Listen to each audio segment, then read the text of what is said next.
Oi, pessoal, e aí, tudo bem com vocês? Olha aqui, estou eu aqui, olha quem está aqui, o meu óculos novo, lembra? Fizemos uma votação na página para saber qual era o óculos mais legal. Escolhi esse porque eu acho que ele é um óculos divertido, tem a ver comigo, né? Com esse meu jeito meio palhaço de ser. Mas é isso, ele é para perto, né? Quando eu estou vendo assim de uma distância relativa, eu já estou vendo tudo embaçado. Então eu tenho que tirar para gravar esse vídeo para vocês.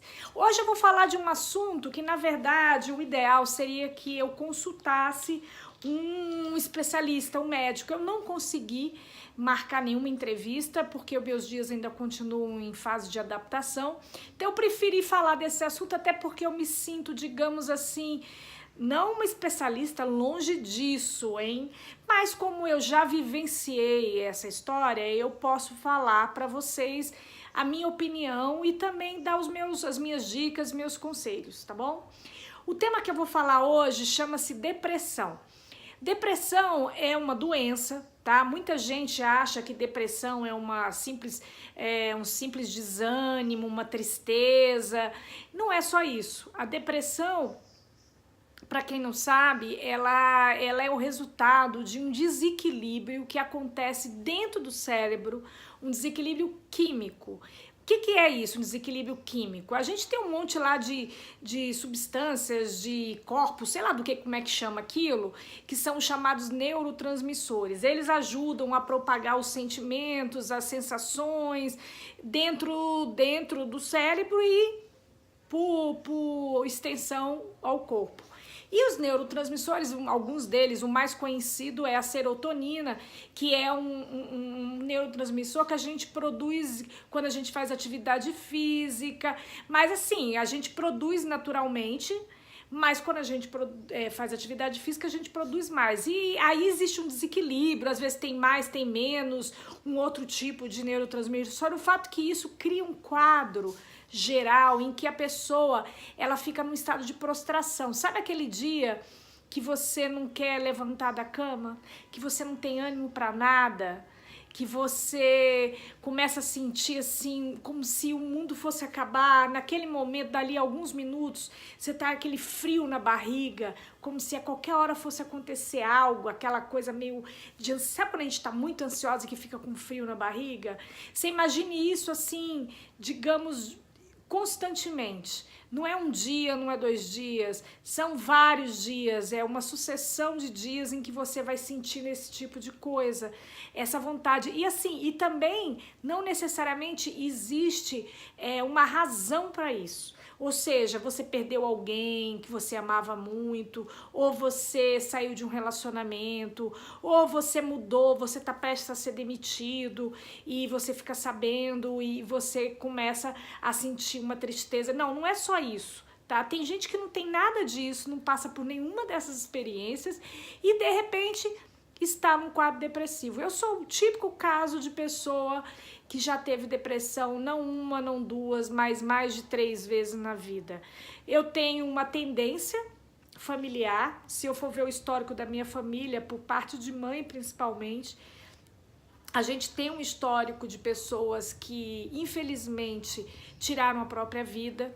Eu tenho 4 primos de primeiro grau que tiraram a própria vida. Então, é um índice muito alto.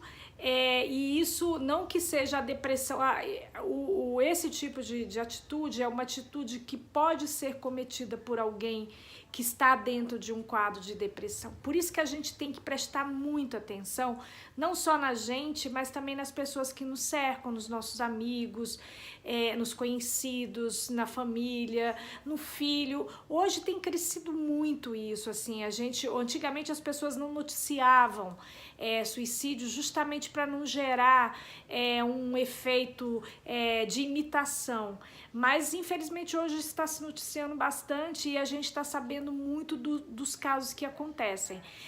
Sei lá, desde uma garota que foi Miss, acho que Miss Ceará, que uma menina super bonita, noiva, estava feliz, ia casar e, de repente...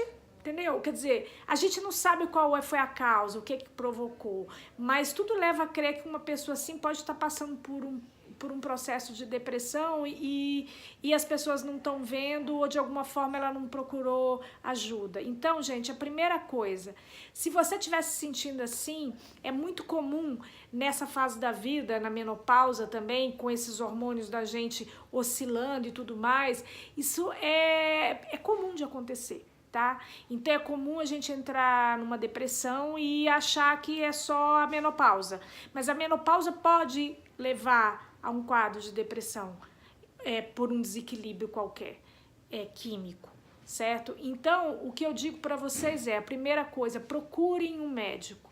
Procurem ser diagnosticados se aquilo é ou não é depressão. O diagnóstico ele é feito muito do ponto de vista clínico, em que várias coisas são, a pessoa conta o histórico dela, a vida dela, o que está acontecendo, o que ela está sentindo, e o médico, a partir dessa lista de coisas que a pessoa descreve, ele vai saber se a pessoa está ou não com uma depressão. Tá? E isso, o melhor médico para tratar disso é o psiquiatra. Por mais que a gente tenha esse nome assim, existe todo um preconceito, todo um receio, porque eu tô maluca. Não, não é maluquice, não é loucura, não é nada disso. Tá bom? É, na verdade, o profissional que digamos, que estudou e que é o profissional que vai saber o melhor caminho no caso de um tratamento, tá? O tratamento, sim, ele pode ser feito, ele pode ser conduzido por um psiquiatra que provavelmente pode entrar com um medicamento, os antidepressivos, ou também por um psicólogo que vai fazer a parte de terapia, que é uma coisa que ajuda muito. Às vezes esse tratamento é feito simultaneamente, psicólogo, psiquiatra. Às vezes o psiquiatra, ele é um psicanalista também e pode fazer o remédio e pode fazer a terapia. Então, assim, gente, terapia é muito importante neste caso da depressão. Então é o seguinte, atividade física também, muito importante, qualidade de vida, alimentação, várias coisas podem ser feitas para tentar combater a depressão. O que não dá é para a gente ficar calado. Não dá para você estar se sentindo assim há dias, há meses e achar que você está sendo fraca, porque não pode ser depressão, porque depressão é coisa de gente fraca, não é. Gente que não tem força de vontade, não é. Então, se você está sentindo isso, ou você observa que tem alguém perto de você passando por uma situação assim, vamos procurar ajuda, certo? Tem o CVV, o Centro de Valorização da Vida, que você pode ligar 188 para conversar. Num primeiro momento, ter uma conversa com alguém que vai te ouvir, que vai ouvir seus problemas e vai saber talvez identificar se o que você tem pode ser uma depressão, e aí dizer para você, vá ao médico, vá ao psicólogo, se cuida, tá bom? E é isso, gente. O Pirações tem disso. Olha, eu sou uma pessoa, como vocês veem, uma pessoa divertida, alegre, palhaça, tô sempre de bom humor. E eu já tive depressão várias vezes. Nesse momento eu tomo antidepressivo. Amanhã, inclusive, eu tenho consulta com o meu psiquiatra, em que provavelmente eu vou conversar sobre como tirar esse medicamento, porque ele também não pode ser um medicamento tirado de forma abrupta, porque ele causa dependência, como toda droga, porque é uma droga química, certo? Ela causa uma dependência, então para você parar de tomar, você tem que fazer o tal do desmame, que é tirar os poucos, e isso com o médico. Talvez ele ache melhor que eu não tire. Cada médico tem uma linha clínica e médica diferente, ou mais recomendado. Mas só para vocês verem que, assim, não aconteceu assim, aconteceram várias coisas na minha vida, tá? Eu sou uma pessoa que não apesar do Pirações, a gente usar esse nome, o Pirações é muito mais na linha do questionamento, mas o fato é que a depressão não escolhe a pessoa, não escolhe o lugar, não escolhe a hora, tá bom? Então vamos nos cuidar, e eu prometo trazer aqui alguém para falar com mais propriedade da questão da depressão. E se você tiver alguma dúvida, alguma questão, qualquer coisa assim, quer contar sua história, manda um e-mail para mim, piraçõesdameiaidade@gmail.com. Lembrando que Pirações, o C cedilha e o tio não precisa digitar, tá bom? É piracões da meia-idade@gmail.com e eu espero você, tá bom? Beijo, gente, até a próxima. Meu óculos, olha o óculos novo, pra eu poder me enxergar melhor. Olha, ó, tem até um brilhinho aqui, ó, legal, hein?